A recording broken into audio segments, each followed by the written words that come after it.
It took me 7 years of lifting to properly understand what really matters when it comes to building muscle. I spent years doing what most people do, hopping between programs, overthinking everything, trying to copy full-time bodybuilders, and really not getting anywhere because I couldn't afford for training to be my full-time job. I was just trying to look better, feel better, and be stronger in my everyday life. I'm gonna give you the 5 most important lessons, the most crucial things when it comes to building muscle, so you don't have to waste any more time in the gym. When I first got into lifting, I thought the key was going as hard as possible. 6 days a week, sometimes twice a day. Every workout had to be perfect. And for short bursts, I'd be locked in. And then life would happen, work gets busy, motivation dips, you miss a few sessions, and suddenly you haven't been to the gym in 3 weeks. That cycle is way more common than people admit. Guys will say that they've been training for years, but it's been a long time since they've actually been consistent. So here's the honest truth. 2 to 3 solid workouts per week consistently will get you way further than perfect training for 1 month followed by disappearing for the next 2. If you're busy, don't aim for the most ambitious plan. Aim for the plan that you can actually stick to. Start with fewer workouts, nail the process, and then later if you want to train more, you can always add sessions. A focus on slow and steady consistency in the gym may be a little bit boring, but it's way better than constantly letting yourself down, having to restart on Monday more times than you'd like to admit. You've probably heard the idea that diet is 80% of the battle. I get what people mean, but I don't really agree with this because it implies that training doesn't matter nearly as much. If you're not fueling your body correctly, your training is going to be worse and your recovery is going to be worse. But also, if your training is half-hearted, fat loss becomes harder, even if your diet is pretty good, because building muscle is one of the best ways that we can improve and speed up our metabolism and improve our body composition for the long term, making us burn more fat at rest. And I'll be honest, I went through the classic phase of eating big to get big. I took it seriously. I ate everything in sight. I was shoveling down everything I could find and calling it a bulk. Did it result in more muscle growth? I very much doubt it. Did it result in more fat gain?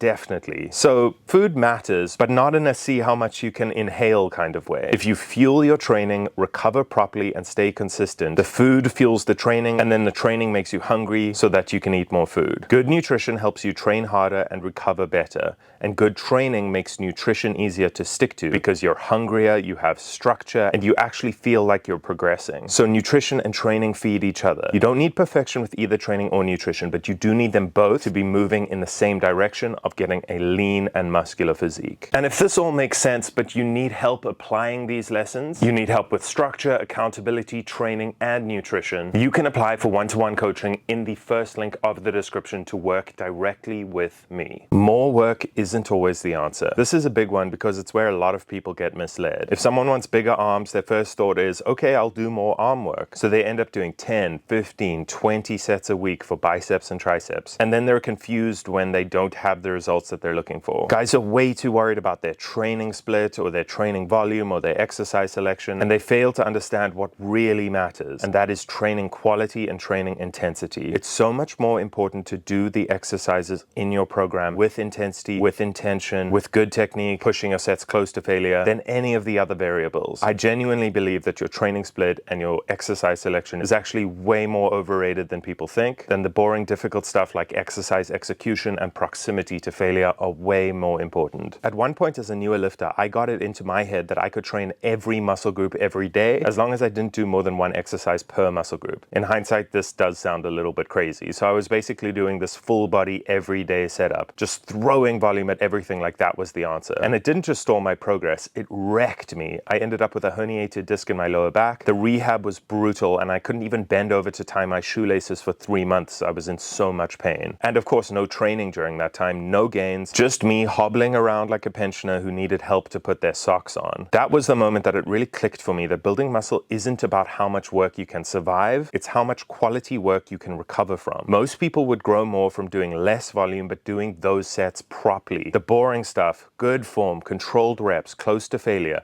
the same exercises for long enough to actually progress them. Because if you're doing loads of sets, but none of them are really challenging, you're just doing fluff and pump work and you're not actually progressing. Most people in the gym are kind of guessing. They have a rough plan in their head, they sort of remember what they did last week and they just hope it's working. But if you're not actually tracking what you're doing, it's very difficult to know if you're progressing. And as I said, I used to be the guy who was constantly hunting for the perfect exercise. I'd see someone say incline dumbbell press is best, and then I'd hear somebody say that machine chest press press is best because it's the most stable. Somebody else would say cables are the best, and I just panic and switch everything. I literally changed my program 3 times in 1 month, trying to find the most optimal setup. And here's the problem: if you don't keep exercises in your program long enough, you can't actually measure progression. You're never actually building momentum, you're just starting over on repeat. And that's why for most of my clients, I'm running 8 to 12 week training blocks, not because we're married to any one particular exercise, but because you need to accumulate volume on the same program to actually see, is this lift going up? Am I getting better at it? How is my body responding? Am I looking better in my progress photos week to week? I made some of the best progress of my life when I ultimately hired a coach. Having an objective outside person to look at my training, look at my numbers, and simply just for someone to say, stop changing everything because you're emotional today. That was one of the best investments I ever made in my physique. Because progressive overload isn't some fancy concept, it's literally just, am I getting better over time? Am I adding a few reps or a little bit of weight to exactly the same exercises every week? You don't need a complicated spreadsheet, you don't need to turn into a robot, you just need something that tells you, what did I lift last time, how many reps did I get, and did I improve at all this time? And that's why my clients track every single set in my training app, not because it's fun, but just because it makes your training results predictable. And finally, this might sound harsh, but I mean this in a positive way. You're probably average, and that's a good thing. You're not genetically cursed, you're not broken, you're not that rare person who can't build muscle or lose fat no matter what. Most people are pretty average, and average people can get great results once they have a plan they can actually stick to regarding their training and nutrition. Usually the issue isn't genetics, it's just that people are stuck in this treadmill, the noise of fitness social media. They've tried 12 different approaches, but they haven't stuck with anything for long enough to actually see if it will work. So they never build momentum, and then they end up thinking that they're just genetically cursed and other people are just more gifted than them. In my coaching program, I've worked with loads of people who you'd never think would be great physique athletes and actually turn them into lean, strong, fit people. If you keep things simple, you'll really surprise yourself with what your body can actually do. So if you take nothing else from this video, let it be these 5 quick points. Consistency is the most important thing. Whatever you can do to stay in the gym consistently,